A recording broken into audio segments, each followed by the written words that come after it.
lakini kwa niaba ya mashekhe walinganiaji Tanzania, Shekhe Yusuf Kidago, uje hapa na naibul mudiri anakuambia utoe salamu na useme kidogo. Bismillahirrahmanirrahim. Assalamu alaikum wa rahmatullahi wa barakatuh. Alhamdulillah wassalatu wassalamu ala rasulillah Muhammad bin Abdullah wa ala alihi wa sahbihi ajma'in wa ba'du.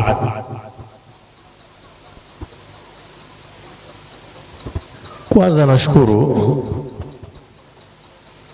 pamoja na kwamba si laik wa kusimama hapa,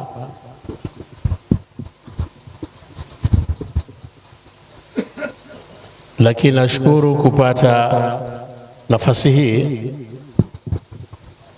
na natambua uwepo wa wakubwa wote tukiongozwa na sahibu nakhwa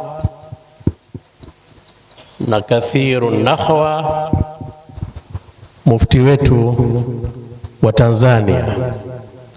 Mwenyezi Mungu azidi kumbarikia, azidi kumpa afya njema na umri wenye kheri,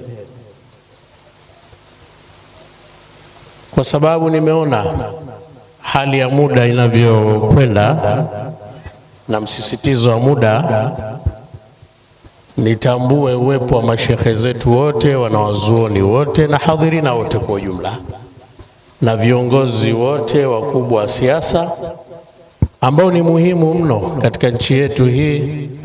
Mwenyezi Mungu azidi kuwapa kheri na azidi kuwapa amani wao na kulipa amani taifa letu hili. Moja ya maneno makubwa ya Sheikh Muhammad bin Ayub,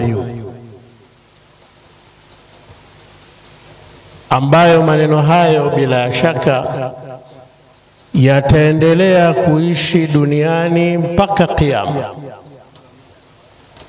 na yatakuwa ni manufaa ya kudumu kwa kila atakayezingatia, na ni manufaa ya umma wa Kiislamu.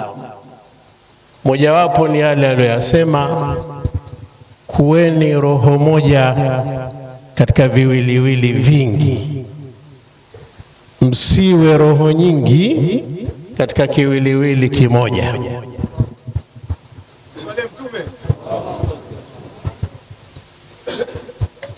Bila shaka, na ndivyo ilivyo. Sheikh alikuwa akizungumza na akiwataka wanashamsia hasa na kuwataka Waislamu wote kwa ujumla wawe ni roho moja katika viwiliwili vingi, wasiwe ni roho nyingi katika kiwiliwili kimoja. Ni kwamba ifikie mahala kwamba akiumia mmoja wameumia wote, akipata tabu mmoja wamepata tabu wote. Ili kutekeleza hilo, akaja na strategic plan, mpango mkakati, na miongoni mwa mipango yake mkakati ya fikra kubwa mno ni Tabta-Day, kwa sababu kupitia mkusanyiko huu wa kila mwaka, azma ya kuwa roho moja katika viwiliwili vingi inawezekana. Kwa maana watu wa zamani wanapata fursa ya kujulikana na watu wa sasa na watu wa kati. Sura hiyo ndio tunayoiona katika umoja wa wanazuoni wa Tanga. Bila shaka wanapita katika mstari huo huo wa kuwa roho moja katika viwiliwili vingi, na watu wasiwe ni roho nyingi katika kiwiliwili kimoja. Namaliza kwa faida yake. Faida yake, moja ya faida yake kubwa, ndio dunia itakuwa bora kwa kutumia hilo, kwa kutumia kauli hiyo. Lakini la pili, ndio dalili ya kumjua mtu mstaarabu. Sambamba na maneno hayo, na yafananisha na maneno aliyozungumza Mahatma Gandhi, ambaye ni baba wa taifa la watu wa India. Wahindi nao na baba yao wa taifa alikuwa akiitwa Mahatma Gandhi, na nukuu maneno yake ambayo anatumika sana duniani. Lakini ningeishauri dunia sasa yatumie haya maneno ya Sheikh Muhammad bin Ayub. Mafanikio yake yatakuwa ya haraka zaidi. Mahatma Gandhi anasema, our ability to reach a unity with diversity will be a beauty and a test of civilization. Asema kwa ufupi ni kwamba ikiwa itawezekana, yani tutakuwa na uwezo wa kufikia umoja wa kweli, umoja wa kweli, pamoja na tofauti tofauti tulizokuwa nazo nyingi.